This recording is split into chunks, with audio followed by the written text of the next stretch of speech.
You're listening to an Airwave Media Podcast. Feel like who art Ed? We'll try to spice it. Who art Ed? Mr. Wood art Ed me. Good. Either way, it's ambiguous. It works on so many levels. I know. That's off to a great start. Welcome to Who Arted, weekly art history for all ages. I'm your host, Kyle Wood, and today we're looking at the great Greek artist from the Spanish Renaissance, a painter who was bold and unique and didn't quite fit in with his contemporaries, but he became a hero to many modern masters hundreds of years later. I'm talking about Domenikos Theotokopoulos, better known as El Greco.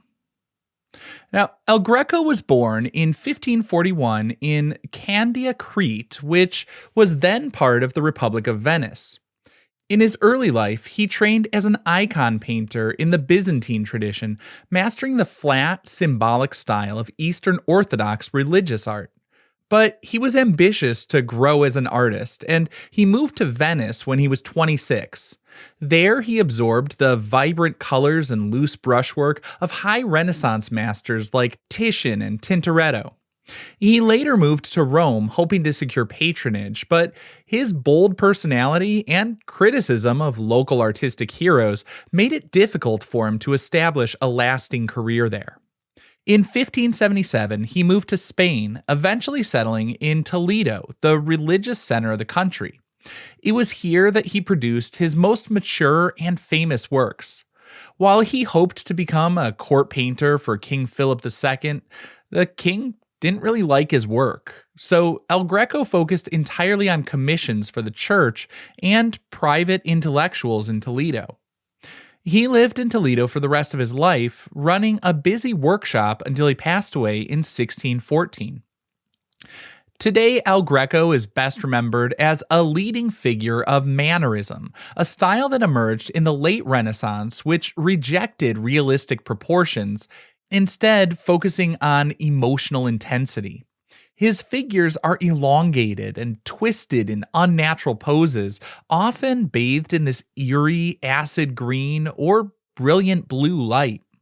While his contemporaries sometimes found his work jarring or just bizarre, his refusal to adhere to strict realism allowed him to create a sense of deep spiritual mysticism that defined his legacy.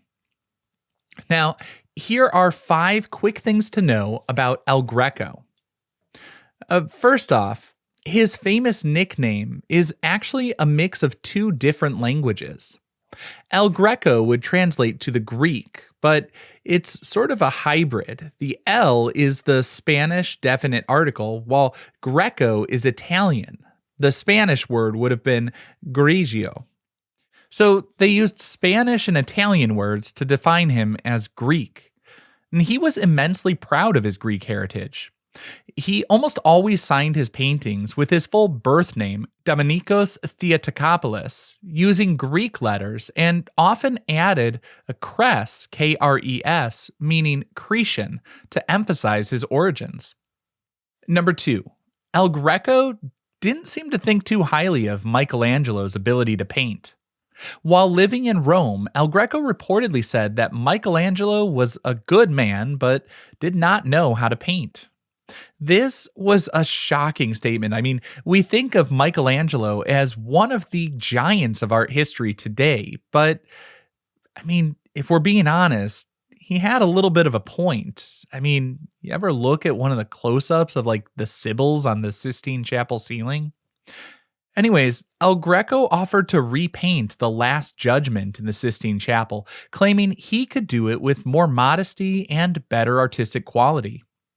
This arrogance obviously didn't sit well with the Roman art community and likely contributed to his decision to leave Italy for Spain, where he hoped his talents would be a little bit better appreciated. Number 3, scientists actually for a while theorized that El Greco might have had a vision problem. In the early 20th century, an ophthalmologist suggested that the extreme elongation of El Greco's figures could have been the result of severe astigmatism, which would have caused him to visually perceive objects as taller and thinner than they were.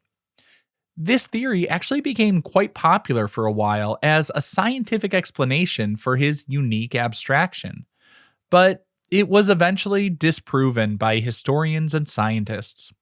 If El Greco had seen the world distorted, he would have also seen his canvases distorted, meaning he would have painted normal proportions to compensate. Also, x-rays of his works show that he actually initially had sketched out standard proportions, which he then elongated during the painting process. The elongation was a deliberate stylistic choice intended to make the figures look more elegant and spiritual, reaching towards the heavens. Number 4. El Greco was extremely litigious and constantly sued his clients.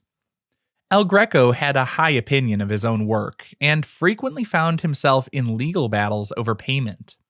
In Spain at the time, there wasn't really a fixed price for art. A completed work was appraised by representatives of both the artist and the buyer to determine its value. And this system, with its very obvious flaws of determining the price after completing the labor, often led to some pretty heated disputes.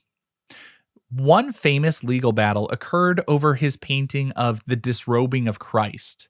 The cathedral authorities wanted to pay him significantly less than his appraisers suggested, arguing about theological details in the composition. El Greco eventually compromised on the price, but refused to change the painting.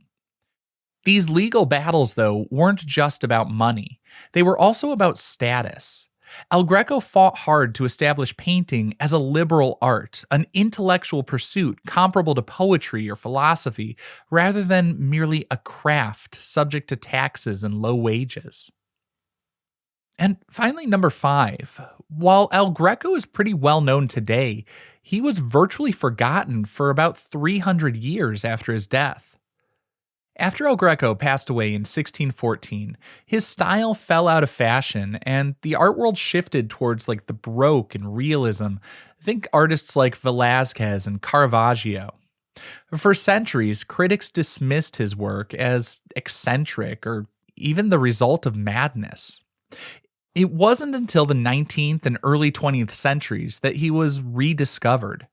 Romantic and expressionist artists saw him as a visionary precursor to modernism. His distortion of form for emotional effect heavily influenced the development of expressionism and cubism. Pablo Picasso, in particular, studied El Greco's work extensively. Art historians point specifically to El Greco's The Opening of the Fifth Seal as a key influence on Picasso's Les Demoiselles d'Avignon. Picasso visited the Paris studio of a friend, Ignacio Zuloaga, specifically to study this El Greco painting. The writhing, elongated nudes and the compressed, shallow space in El Greco's religious work provided the structural blueprint for the 5 women in Picasso's famous modern masterpiece. El Greco depicted souls that were elongated, angular, and anatomically distorted to show spiritual ecstasy. Picasso basically took this same distortion but made it more secular, turning spiritual ecstasy into an aggressive, jagged, abstracted composition. Now, after a short break, I want to talk about one of El Greco's most famous masterpieces, The Burial of the Count Orgaz.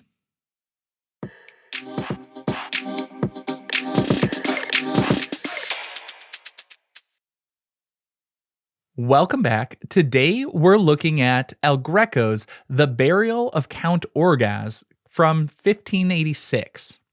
This is a massive oil painting, measuring roughly 15 by 11 feet. It's in the original location where it was first painted, the Church of Santo Tome in Toledo, Spain. The painting was commissioned by the parish priest to commemorate the miraculous legend of Don Gonzalo Ruiz, the Lord of Orgaz, who died back in 1323. The legend said that the Count was such a pious and charitable man that when he died, St. Stephen and St. Augustine descended from heaven to personally bury him. El Greco depicts this miracle in the lower half of the painting. We see the 2 saints dressed in magnificent golden robes lowering the Count's armored body into his tomb. The realism in this section is striking. The armor gleams with reflected light, the skin tones are all naturalistic, and surrounding the burial, we see local noblemen painted as portraits of the contemporary elite of Toledo. El Greco even included a portrait of his own young son, Jorge Manuel, who looks out at the viewer while pointing a finger at the miraculous event. The upper half of the painting, representing the heavens, stands in stark contrast to the lower half. Here, the style shifts dramatically to that signature mannerism. The clouds are swirling and abstract, the figures are elongated and twisting. We see Jesus Christ himself at the very top, dressed in white, acting as the judge of the soul. Below him, we see the Virgin Mary seated and John the Baptist.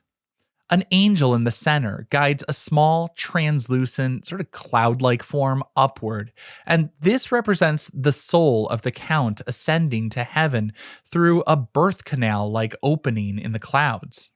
The painting beautifully synthesizes these different styles. There's some realism, some mannerism, and all of this is done dramatically for this awe-inspiring divine effect.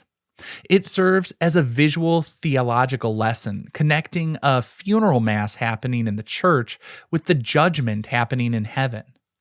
The composition directly links the two halves through color and gesture. The gold in the saints' robes in the bottom half is balanced by the golden light of heaven. The painting was an immediate success upon its reveal, and people flocked to the church not just to see the religious narrative, but to spot the portraits of their neighbors and city officials in the crowd. And this is what El Greco was really great at.